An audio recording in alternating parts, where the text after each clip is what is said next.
feel like the way that the industry works is people are like, is the industry dead? Is comedy dead? Are superhero movies dead? And then like twice a year they'll be like, comedy's back. So I just think this happens with every big movie that comes out. People are like, is this franchise dead? Is Hollywood dead? Are we all dead? Are we in the Matrix? What is consciousness?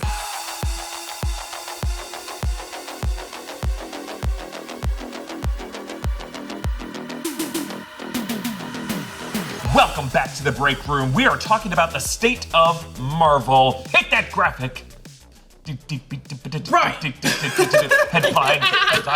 Headlines. Marvel is in trouble. A 66% drop off from weekend 1 to weekend 2. And Variety is leaving out important details because they are rooting for Marvel to fail for some reason. I'm Erik Voss. And joining me today are Gina, Ippolito, and Jessica Clemons. Hello, everybody. I really forced Brian to just hit those lower thirds back to back. That was not fun for him, but you did a great job, Brian.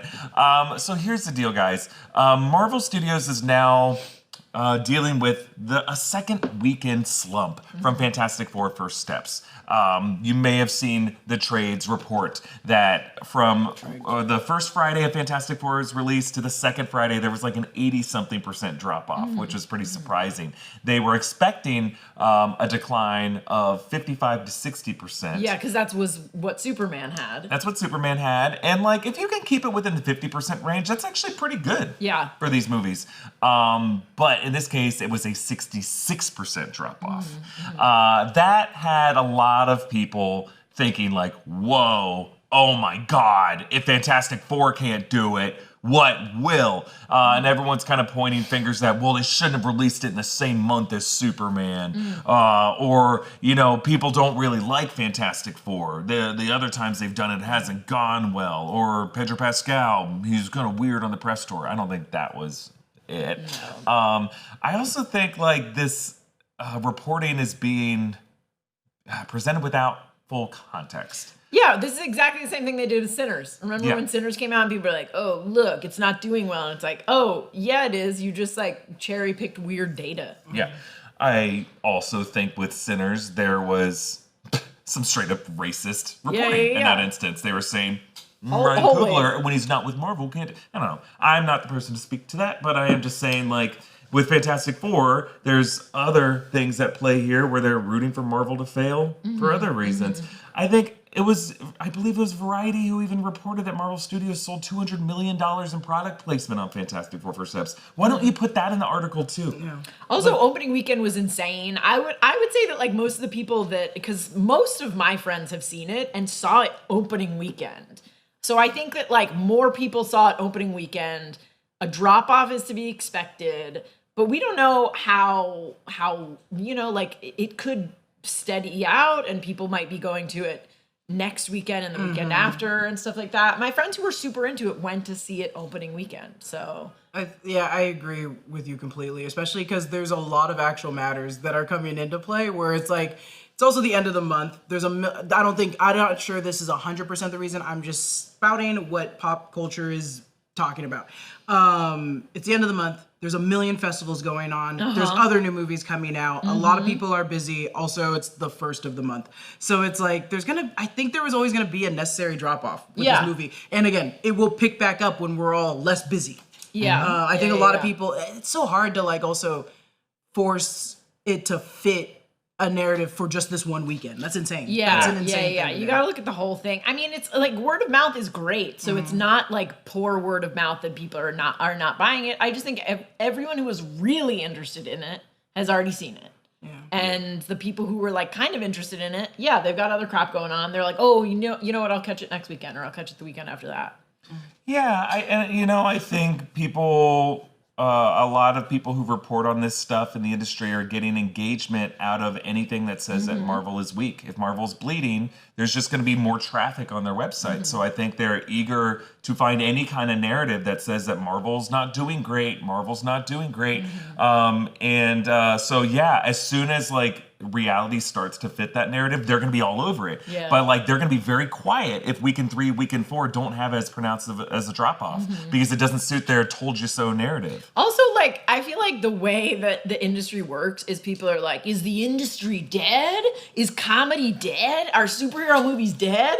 And then like twice a year they'll be like, comedy's back. Look at Abbott Elementary. Comedy's back. Like, it's this cyclical narrative of like, we're all doomed. This genre is doomed, or this studio is doomed. And then like they're like, yeah, it's back from this one thing. So I just think this happens with every big movie that comes out. People are like, is this franchise dead? Is Hollywood dead? Are we all dead? Are we in the Matrix?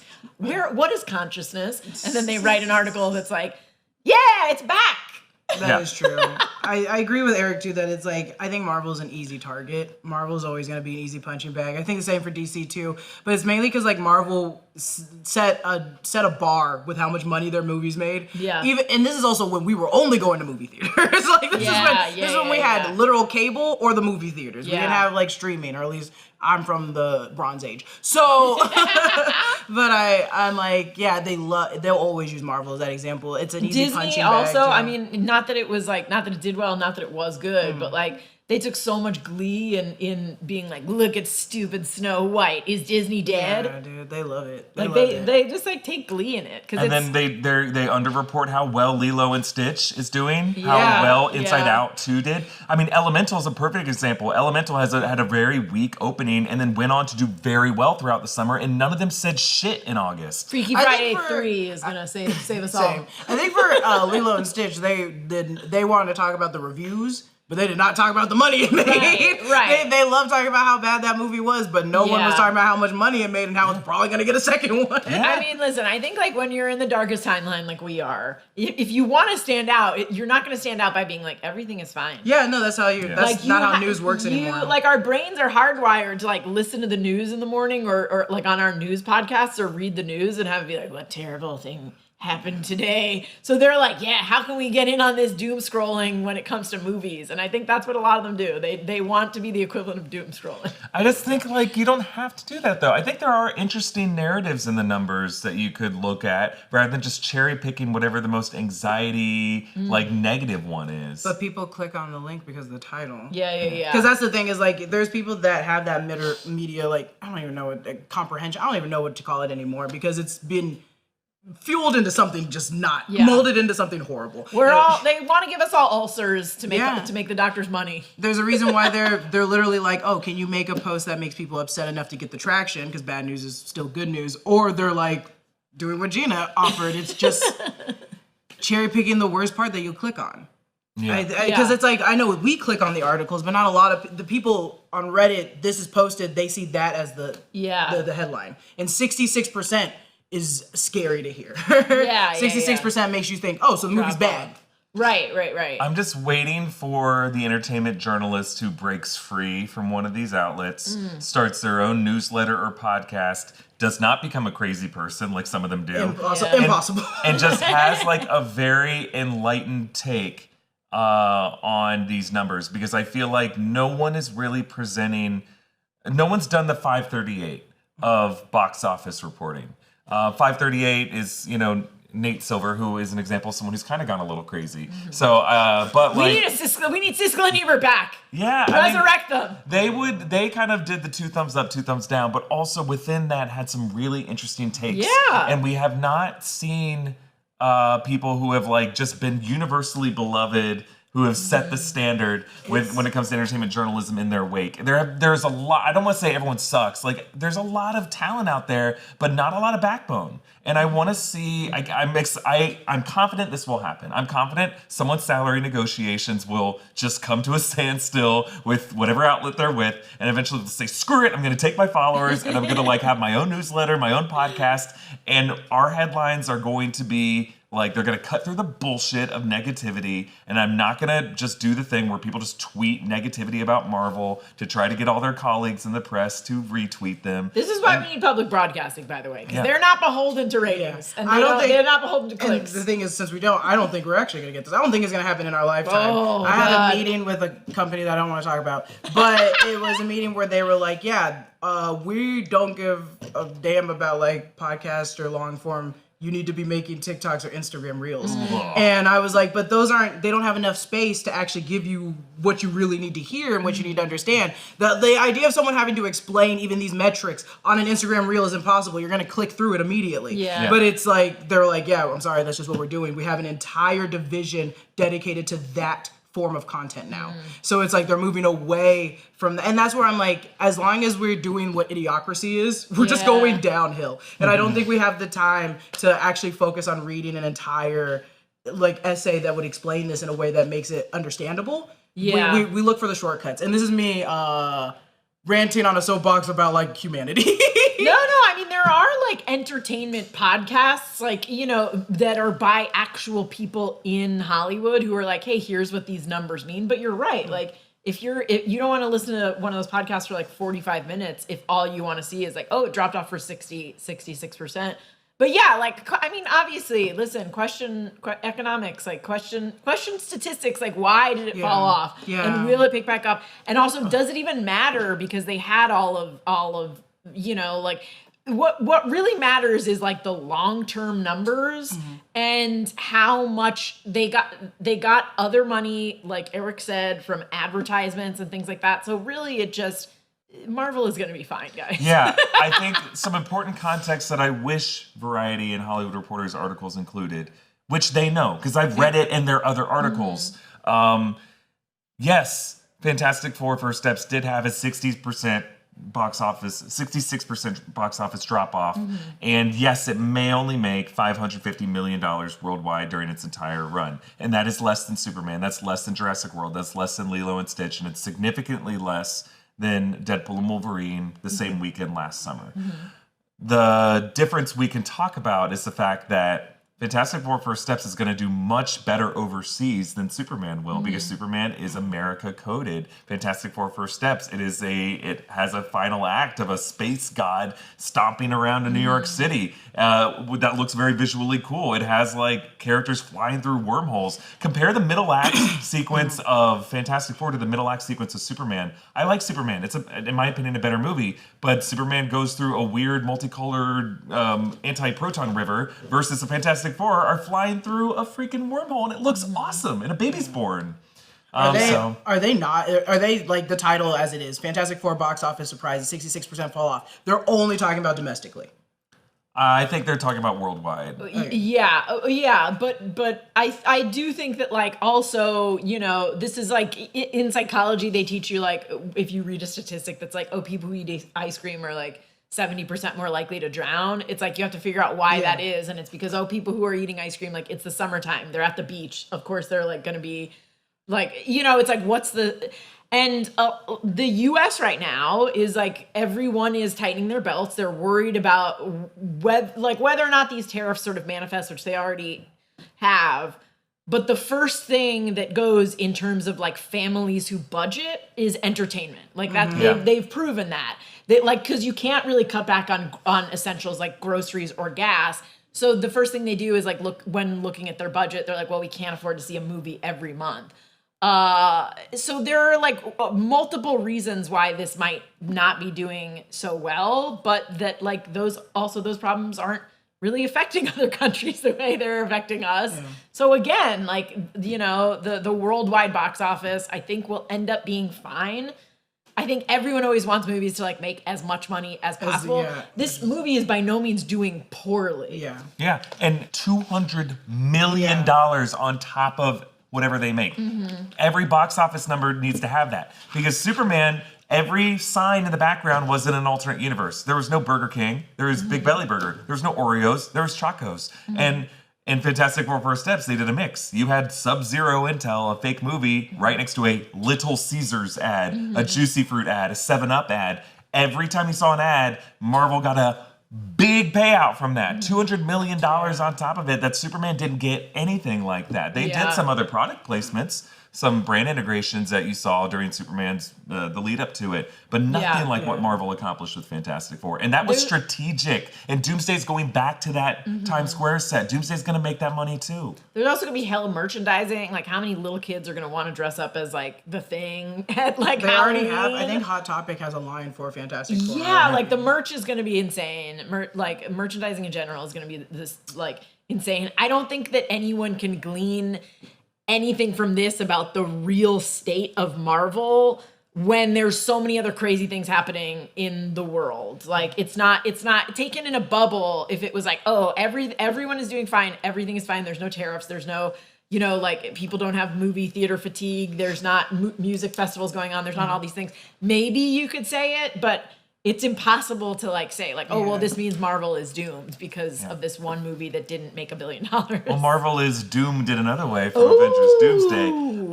I think like overall we can't take our cues from like what critics are saying on Twitter and what entertainment journalists are saying on Twitter as to the state of Marvel. Certainly not the turd burglar ones. You know who you are, turds. They keep stealing our turds. Oh, out of my butt! That belongs to my toilet. It's how I feed him. I give it to him.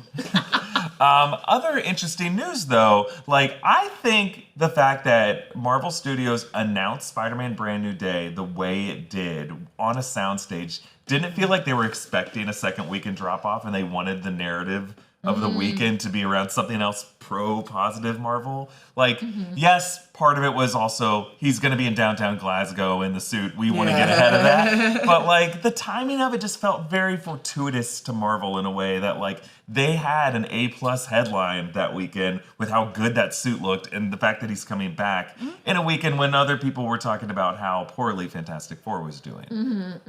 I don't think that's a coincidence because they're going to have to coast off of the fumes of Spider-Man Brand New Day for the next 12 months. Yeah. I mean, maybe you would think that they would have wanted to promote Eyes of Wakanda a little bit better if that's what they were. They'll never do it for Marvel. They were looking for Animation. good word of mouth. Maybe they would have wanted to promote the great show that they have on Marvel, but no. We have learned from some good reporting I don't want to sound like I'm shitting on the entertainment journalists because I think they do really good work. There are good editors and great research that's being done here. The report that I'm referring to is this one from Variety that says X-Men's reportedly looking for younger actors to keep costs down for X-Men. Some scoops believing that X-Men's going to be a 2028 film. That we might also see Black Panther 3 be a February 2028 film. But it sounds like everyone's really excited for it. This report's coming from Jeff Snyder on the hot mic. And we also hear that like the ideas that are being circulated around Black Panther 3 are generating excitement at Marvel Studios. The fact that there are so few titles coming out next feels like Marvel is already making the adjustments that people have been begging them to make. We're not going to see another Marvel movie until Spider-Man Brand New Day. So yeah, I mean, also like, look, like the industry is like not great right now for a variety of reasons. A lot had to do with the pandemic. A lot had to do with the strikes. Like that, just things. People don't consume media the way they used to. So it's not like everything is like hunky dory. But I do think that there are execs in charge who are like, okay, what can we do? Oh, we can sell a bunch of advertising. We can cast younger actors in X-Men and not get those insane quotes that we would have to if we were casting Hugh Jackman and sort of A-list adult actors. We could get a Sadie Sink maybe whose quote is much lower. I think that they're savvy and they're adjusting, and I don't think that next year it's gonna be like, well, Marvel Studios shut down. Yeah, I think we'll have like some titles like Daredevil Born Again Season 2 where Benson and Moorhead are gonna have done all of it. And from all the set photos, that looks really, really cool. Some interesting Marvel animated titles. X-Men 97, which we know some info. We have some tea on X-Men. I don't think we can share the tea, though. I don't know. I want to double check before we can. I have no idea what that is. It's animated. Yeah, it That will ain't be animated. Who's showing hold? I mean, Now that's the real team. if it was up to the original showrunner, everyone. If it was up to me, it'd be everybody. I mean, Everybody. you have Vision Quest, Terry Matalas' Vision Quest. That sounds like it's going to be really good from what we're reading for it.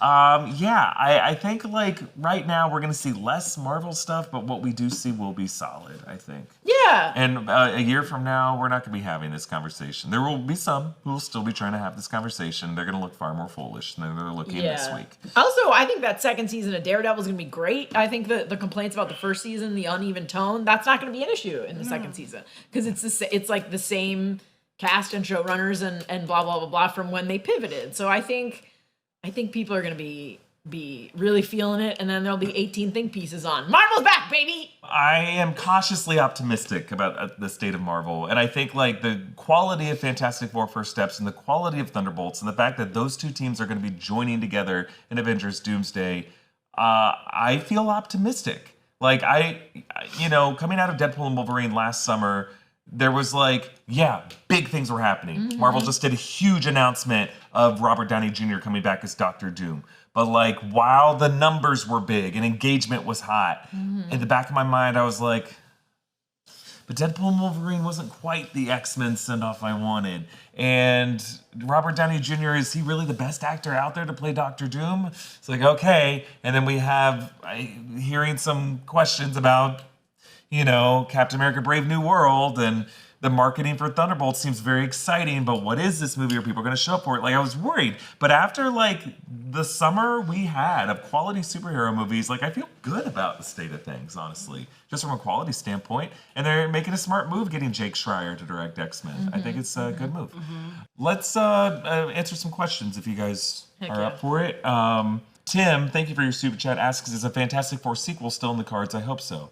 Oh, yeah, absolutely. I think so. I don't think you like, don't let this like 66% drop off make you think that they're going to lose faith in the characters it was still a huge movie with huge stars and huge deals and huge merchandising. They're absolutely going to have another one. I think every like new character and every new movie gets like 2 more. Yeah. Gets like 2 more. And the Fantastic Four are going to get their 3. And then they're going to get like a Fantastic 5. And I'll be like, wait, what? Also, reviews were great and remain great. So they would just on that alone, they would give it a sequel. Rant Alamore, thank you for your super chat, says Marvel has more margin splits on opening weekends and Spoilerverse fans, so I think they draw a lot of their box office on opening weekends, but the Fantastic Four box office aren't great to see, admittedly. Yeah, I think jury's still out. I think we're going to have to wait to see its full run. These summer months are going to be interesting. In August, we'll have Weapons coming out. We'll have Freakier Friday. We'll see how Naked Gun continues to do. But I don't know how much competition Fantastic Four will have in the weeks ahead. Yeah. I mean, it's definitely, like I said, like entertainment, everything is down across the board. TV viewing is down. Movies are down. I just think that saying, oh, this is a failure of this movie and this studio is like, you can't do that in the state of the world these days. Nona says Marvel underperforming this year because the general public don't go watch Marvel movies anymore. Superman is also way more common knowledge than the Fantastic Four, and people already busted their budget this month. Maybe there's some truth to that, Nona. I just don't think it's the full story. Like, I think... like Superman, yes, will probably outperform Fantastic Four, but not by that much in order for that hypothesis to be 100% true always for everybody. But yes, I do agree that there is a budgetary issue for a lot of families. Yeah. They can't afford to see multiple movies. Expensive as crap, man. $20 now. It's so expensive. Yeah, definitely. Nona also said, thank you for both your super chats, says Fantastic Four will make the money this month. There is no other competition anyway. Plus, Marvel needs good reviews more than money to compare to Superman. Superman needed both. Yeah.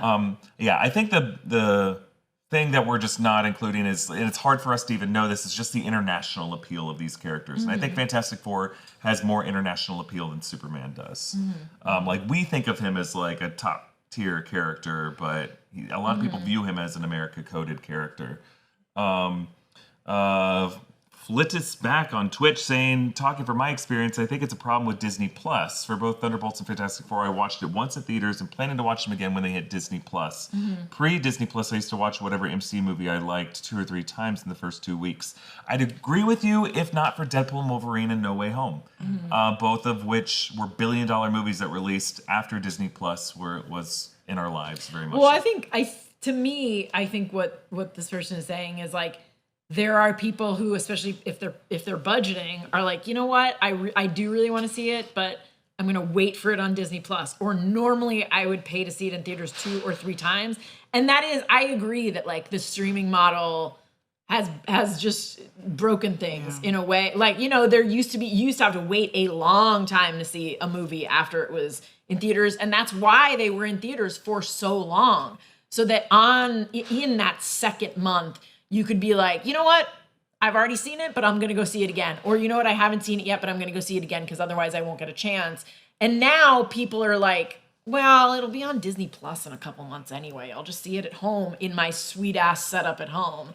Yeah, I mean, I think it would behoove Disney to like not release them as quickly as they do and make that known and be like, hey, if you don't catch it now, you're not going to see it for another 6 months. You're talking about the vault? Yeah, put him in the vault. Bring back Put him in the vault with the Fox Scarcity. and the Hound VHS. You can't have a market without scarcity. I heard that on an economics podcast. Yeah, you gotta vault it up, Disney. Screen Out Loud says San Diego Comic-Con just happened. A lot of money spent there, as Yes. in go to the movies money. I mean, yeah, but not everyone goes to Comic-Con. Comic-Con's prohibitively expensive for most people. 100,000 people go there. But what we're talking about with box office numbers is like international numbers from people who aren't going to San Diego that weekend anyway. But they're at Lollapalooza. Like, I think the people who can afford to go to Comic-Con are also people who can afford to see multiple movies in a month. Also, like, how many of these people are just watching it on TikTok? I did that. You're not wrong. I'm not happy about it, but You're not wrong. it shows up on a live, and every 3 posts on TikTok is an ad and then a live, so I will come across it eventually. How many of this is just people aging and being like, I can pirate this? There are some people who know how to do that. Any final thoughts about the general state of Marvel that you couldn't bear ending this day without getting out there? You know what? Fuck Marvel. You know what? I hate that motherfucker. Never met him. Never met him, but let me tell you, I heard he's a piece of shit. Nah, I'm joking. Marvel, never heard of him. That's so funny. No, I love you, Brad Winderbaum. Every time I do something like that, I'm like, Brad Winderbaum, I love you. That's so he's listening. Yeah. I did tweet at Name More the other day, though. I have not. Brad Winderbaum. Hire me for your animated shows, mother. Yeah, hire Gina. Hire Gina. And then come over here and then come kiss over my here. forehead. Oh, no, baby forehead Tuck kisses. us in. Tuck us in. Give us our toys that I know you have a million of. Yes. I think the state of cinema is in a generally strong place. I don't know. I think we've had a lot of great movies this summer. I've seen 3 movies in the past. Like, I saw Superman, I saw Naked Gun, I saw Fantastic Four. I haven't been to the movie theater this much in a very long time. I know. Seriously. And that's, I mean, we've had Sinners, we've had F1, Sinners, Weapons yeah. is coming out this weekend. Like, I think the quality of the movies this year have been pretty good. Yeah. 38 Days Later. What's it called? 28 days later, 28 I years saw that later, one, too. really, really good. 38 minutes. What was that movie? 1,000. Yeah, that's Red Musical. Get it right. And we got Predator Badlands coming this year. We got Wicked for Good. Yeah, Have there's you a not lot seen of... 28 Days Later? No, I have. Oh, okay. That's Did you see it not years later? Did you not see the I didn't see the second one. I didn't see number you 2. don't need I to saw see 1 the and second 3. one. You don't need to see Weeks. No one needs to see Weeks. see Once the Americans get involved, it just makes it worse. It makes it worse. Yep. But yeah, I mean, I feel like we're gonna be seeing a lot. You know, like they got a lot of good stuff coming out. I think it'll drop off once Universal drops Gabby's Dollhouse. This is a child movie that no one would know. And also, Universal, if you're listening, I'm joking. I'm gonna go see Gabby's Dollhouse 5 times. Also, October's always like a big month. Like the horror heads yeah, get in we're there, getting- and then they start seeing everything. We still got Black Phone 2, and we still got Five Nights at Freddy's. Say what you will about Five Nights at Freddy's, it still made money. Like it still is gonna make money. Yeah. It's funny to think about. I forgot that Five Nights at Freddy's was it not during the pandemic, or did they just offer it immediately on Paramount? I think it was after the pandemic. It was after the pandemic. It was like yeah. 2023. Because I was like, I remember talking about it at the Ringer, but then I also remember it immediately going to Paramount. It was doing like a dual show. It was like immediately on Paramount, and it was also in theaters. And I was like, why did they do that? First Mortal Kombat was during the pandemic. Mortal Kombat and Black Widow. Or was it Black Widow? Or yeah, because I was like, I remember watching both those in my living room, being like, "Ooh, this is fun." I hope everyone's okay. Yeah, I think by this time next year, we're going to be looking at the state of DC and the state of Marvel. We're going to have had a few really good Marvel shows and a promising looking trailer for Brand New Day and some teaser announcements for Doomsday. And then DC is going to be cooking. Yeah, Peacemaker season 2. Peacemaker season 2 is going to have been good.